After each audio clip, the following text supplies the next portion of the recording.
एवढी कबड्डीची ताकद त्या रत्नागिरी जिल्ह्यामध्ये नक्कीच आहे आणि त्याला नक्की ऊर्जावस्था माझ्या मार्फत दिली जाईल हा एक मी आपल्याला शब्द देतो। बाबूशेठ तुमचं पुन्हा एकदा मनापासून अभिनंदन करतो। कदाचित जिल्हा परिषदेची आता कबड्डीची स्पर्धा देखील सुरू होईल। सुप्रीम कोर्टाने जाहीर केलं की पंचायत समिती, जिल्हा परिषद, नगरपालिका, महानगरपालिका या सगळ्या निवडणुका आता घेतल्या पाहिजेत। पण मला असं वाटतं की या वाटत जिल्हा परिषद गटातले माझ्यासोबत काम करणारे माझे सर्वच सहकारी कुठच्याही स्पर्धेमध्ये कॉम्पिटिशन करायला तयार असतात। कधी कबड्डी स्पर्धा असू दे, क्रिकेट स्पर्धा असू दे किंवा निवडणुकीची स्पर्धा असू दे। पत्रकारांनी आज लिहून ठेवावं की इथं जो जिल्हा परिषदेचा उमेदवार आमचा लढेल तोच जिंकून येईल, पंचायत समितीचा लढेल तोच जिंकून येईल, दोन्ही पंचायत समित्या आमच्या असतील।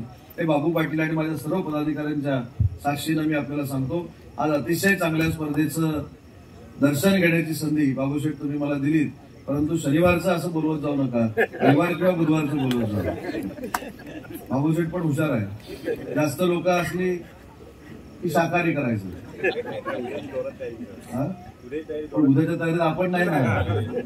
आज शनिवारमध्ये आपल्याला भागून टाकलेलं आहे, त्याच्यामुळे बाबूशेठ तुमच्या दिलदारपणाला देखील मनापासून सलाम करतो। अनेक चांगले कार्यक्रम बाबूशेठ या ठिकाणी परिसरामध्ये भरवलेले आहेत। प्रमोद गाडगे देखील चांगलं काम करतायत, आमचे सगळेच आमचे सहकारी चांगलं काम करतायत। तर त्याला चांगलं काम करण्याची बुद्धी कायमस्वरूपी अशी मिळत राहो ही देखील ईश्वरचरणी प्रार्थना करतो। कबड्डी स्पर्धा चांगली भरवली त्याबद्दल बाबूशेठ तुमचं देखील अभिनंदन करतो। आणि हा परिसर सगळ्या शेठ लोकांचा आहे, कुठचं पण नाव घ्या त्याच्यासमोर शेठ आहे। प्रमोद शेठ, बाबय शेठ, अनिकेत शेठ, नामदेव शेठ, आदेश शेठ, फक्त आता पावरी सर तुम्ही शेठ लावलेलं नाही वाटतं, त्याच्यामुळे सगळी शेठ लोक आहेत। त्याच्यामुळे या शेठ लोकांनी जर जास्त आपल्याकडे सगळं झालं असेल तर माझा प्रचार करण्यासाठी अशा स्पर्धा अन्य गावांमध्ये देखील घ्यावा, कारण तुम्ही शेठ लोक आहेत।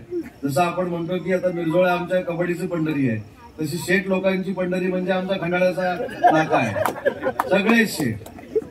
त्याच्यामुळे या शेठ लोकांना मी जाम घाबरून असतो, म्हणून आधी यायचे की नाही पण ठरवत होतो, ते नांदेडला द्यायचं होतं म्हणजे अजून शेठ लोकांची भीती। पण बाबूशेठ अतिशय चांगला कार्यक्रम तुम्ही त्या ठिकाणी केला, तुमचं मनापासून मी अभिनंदन करतो। आणि भविष्यात पक्ष बाजूला ठेवून या मुलांसाठी, या खेळाडूंसाठी जे जे काय आपल्याला करावं लागेल ते आपण 100% करू हा शब्द देतो। पुन्हा एकदा तुम्हाला शुभेच्छा देतो आणि ज्यांनी या संयोजनामध्ये भाग घेतला त्यांचं देखील कबड्डी असोसिएशनचा अध्यक्ष म्हणून मनापासून कौतुक करतो। दोन्ही संघांना शुभेच्छा देतो आणि माझं मनोगत संपवतो। जय हिंद, जय महाराष्ट्र।